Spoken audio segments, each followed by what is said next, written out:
देखिए आज अपना नया टॉपिक है अगला, भंवर धाराएं, जिन्हें इंग्लिश में बोलते हैं हम एडी करंट। क्या होती है भंवर धाराएं? चालक से बाह्य चुंबकीय फ्लक्स में परिवर्तन किया जाता है। यानी कोई भी चालक हो, ये मान के चलो ये चालक है और ये मैंने विद्युत क्षेत्र में रखा है। ये चालक है, ये मैंने कहाँ रखा है? विद्युत क्षेत्र में रखा है। जब इसमें विद्युत फ्लक्स परिवर्तन यानी डेल्टा फाई के मान में जब हम परिवर्तन करते हैं तो मैंने लिखा है कि उस चालक में जल में उत्पन्न भंवर के समान चक्रदार उत्पन्न प्रेरित धारा उत्पन्न हो जाती है। यानी इस चालक के अंदर क्या होगा, जैसे कि जल में एक चक्र बनता है इस तरह से गोल गोल सा, इस तरह से गोल गोल ऐसे पानी में घूमता हुआ दिखाई देगा। जल के जो अंदर एक चक्र दिखाई देगा, वो जो चक्र है उसके समान प्रेरित धारा उत्पन्न हो जाती है जब हम विद्युत फ्लक्स परिवर्तन करते हैं तब उस चालक के अंदर, जिसे हम क्या कहते हैं? भंवर धाराएं कहते हैं। उस धारा को ही नाम दिया गया है, प्रेरित धारा को ही नाम कहते हैं भंवर धारा। ठीक है, एडी करंट आया समझ में?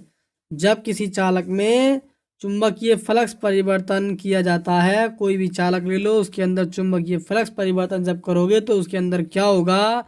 एक प्रेरित धारा उत्पन्न हो जाती है जिसे हम भंवर धारा ही कहते हैं। अगर बीच में याद करने में दिक्कत आती है तो आप इतना कह सकते हैं, जब फ्लक्स परिवर्तन करते हैं तो उसमें प्रेरित धारा उत्पन्न हो जाती है जिसे हम भंवर धारा कहते हैं। ये जो धारा होंगी वो जल में उत्पन्न भंवर के समान चक्रदार होती हैं, बस इतना याद रखना है। ठीक है, जैसे जल में उत्पन्न होता है गोल गोल सा बनता है, सेम उसके तरह उत्पन्न होती है। आया समझ में एकदम? बोलो जिसके पास नहीं है फटाफट से स्क्रीनशॉट लो, स्क्रीनशॉट ले लिख लो इसे। क्या होगी? इसमें ऊष्मा की हानि होती है। ये ऊष्मा की क्या करती है? हानि करती है। ऊष्मा की हानि, बहुत ज्यादा ऊष्मा इसमें खर्च होती है इन धाराओं के उत्पन्न होने से। बचेंगे कैसे हम?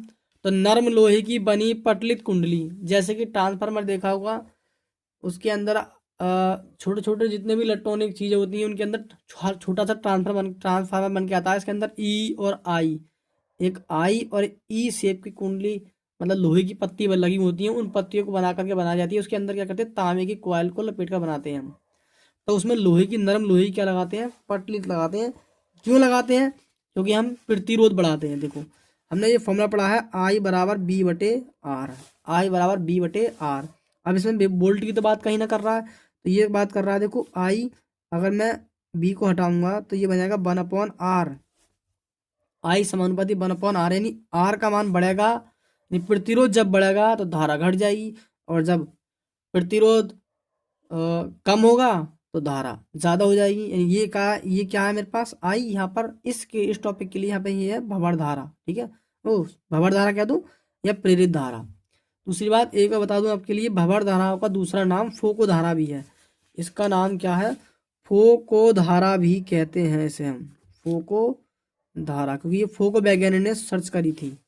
फोको नाम के वैज्ञानिक है, उन्होंने सर्च करी थी। और ये धाराएं हमारे फैराडे के चुंबकीय प्रेरण नियम के अनुसार भी देखने को या सीखने को हमें, जब रेजिस्टेंस घटेगा तो धारा बढ़ेगी और रेजिस्टेंस बढ़ेगा तो धारा कम होगी। तो हम क्या करते हैं? लोहे की जब पट्टियां लेते हैं बहुत सारी, उनके अंदर हम कॉपर के वायर से लगते हैं।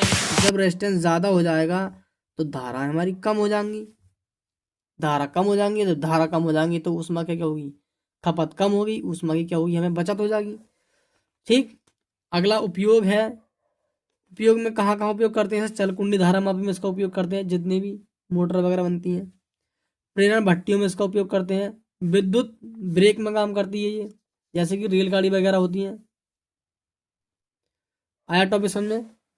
चलिए मिलते हैं अगले नए टॉपिक के साथ। 1-2 नंबर का टॉपिक होता है, इसलिए मैंने ज्यादा से लेंथ ही ना करा, छोटा मोटा ही रहने दिया है।